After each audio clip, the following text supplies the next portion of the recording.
ಅತುಲ್ ಸಾವಿನ ವಿಚಾರಕ್ಕೆ ಸಂಬಂಧಪಟ್ಟಂತೆ ಈಗಾಗಲೇ 3 ಬಂಧನ ಆಗಿದ್ದು ಅತುಲ್ ಮಗನ ವಿಚಾರಕ್ಕೆ ಸಂಬಂಧಪಟ್ಟಂತೆ ಅತುಲ್ ಪೋಷಕರು ಅನುಮಾನವನ್ನು ವ್ಯಕ್ತಪಡಿಸುತ್ತಿದ್ದಾರೆ. ಅತುಲ್ ಪುತ್ರ ಸಂಬಂಧಿಕರ ಬಳಿಯೇ ಇದ್ದಾನೆ. ವೈಟ್ಫೀಲ್ಡ್ನ ಡಿಸಿಪಿ ಶಿವಕುಮಾರ್ ಈ ವಿಚಾರಕ್ಕೆ ಸಂಬಂಧಪಟ್ಟಂತೆ ಹೇಳಿಕೆ ಕೊಟ್ಟಿದ್ದಾರೆ. ನಿನ್ನೆ ಬೆಳಗ್ಗೆ ಗುರುಗ್ರಾಮದಲ್ಲಿ ನಿಖಿತಾ ಅವರನ್ನು ನಾವು ಅರೆಸ್ಟ್ ಮಾಡಿದ್ದೇವೆ. ಅಲಹಾಬಾದ್ನಲ್ಲಿ ಅತ್ತೆ ನಿಶಾ ಬಾಮೈದ ಅನುರಾಗ್ನನ್ನು ಕೂಡ ಬಂಧಿಸಿದ್ದೇವೆ. ನಿಖಿತಾ ಸಂಬಂಧಿ ಸುಶೀಲ್ ಸಿಂಘಾನಿಯಾಗೆ ಶೋಧವನ್ನ ಮಾಡ್ತಾ ಇದ್ದೇವೆ.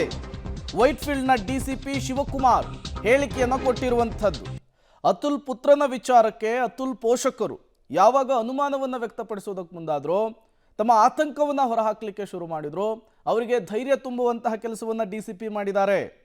ಅತುಲ್ ಮಗನಿಗೆ ಏನೂ ಕೂಡ ಆಗಿಲ್ಲ, ಆತ ಸಂಬಂಧಿಕರ ಬಳಿ ಇದ್ದಾನೆ, ಸೇಫ್ ಆಗಿದ್ದಾನೆ ಅನ್ನುವಂತಹ ಮಾತನ್ನ ಈಗ ಡಿಸಿಪಿ ಅತುಲ್ ಪೋಷಕರಿಗೆ ಹೇಳಿರುವಂಥದ್ದು. ಒಂದು ಕಡೆ ಅತುಲ್ ಪೋಷಕರು ಇದೇ ವಿಚಾರಕ್ಕೆ ಸಂಬಂಧಪಟ್ಟಂತೆ ಪ್ರಧಾನಿ ನರೇಂದ್ರ ಮೋದಿ ಅವರಿಗೆ ಮನವಿಯನ್ನು ಮಾಡಲಿಕ್ಕೆ ಮುಂದಾಗಿದ್ದಾರೆ. ಇದಕ್ಕೆ ಡಿಸಿಪಿ ಕೂಡ ಸ್ಪಷ್ಟನೆಯನ್ನು ಕೊಟ್ಟಿರುವಂಥದ್ದು.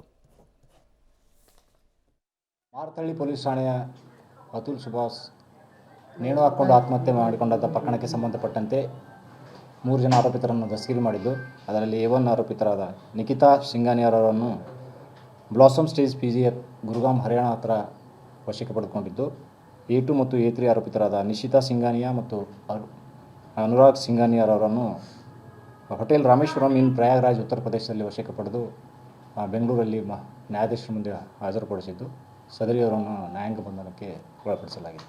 ಸರ್, ಮಗು ಎಲ್ಲಿದೆ ಸರ್? ಮಗು ನಾವು ಆರೋಪಿತರ ವಿಚಾರಣೆ ಸಂದರ್ಭದಲ್ಲಿ ಅವರ ತಮ್ಮ ಸಂಬಂಧಿಕರ ಹತ್ರ ಇದ್ದಿದ್ದರ ಬಗ್ಗೆ ತಿಳಿದು ಬಂದಿತ್ತು. ಸರ್, ಈ ಉತ್ತರ ಪ್ರದೇಶಕ್ಕೆ ಹೋದಾಗ ಇವರೆಲ್ಲ ನಾಪತ್ತೆ ಆಗಿದ್ರು, ಅವರು ಸಿಕ್ಕಿದ ಕಾರ್ಯಾಚರಣೆ ಹೇಗಿದೆ? ಕಾರ್ಯಾಚರಣೆ ಇದು ನಾವು ಬೇರೆ ಬೇರೆ ತಂಡಗಳನ್ನು ರೂಪಿಸಿದ್ದೀವಿ.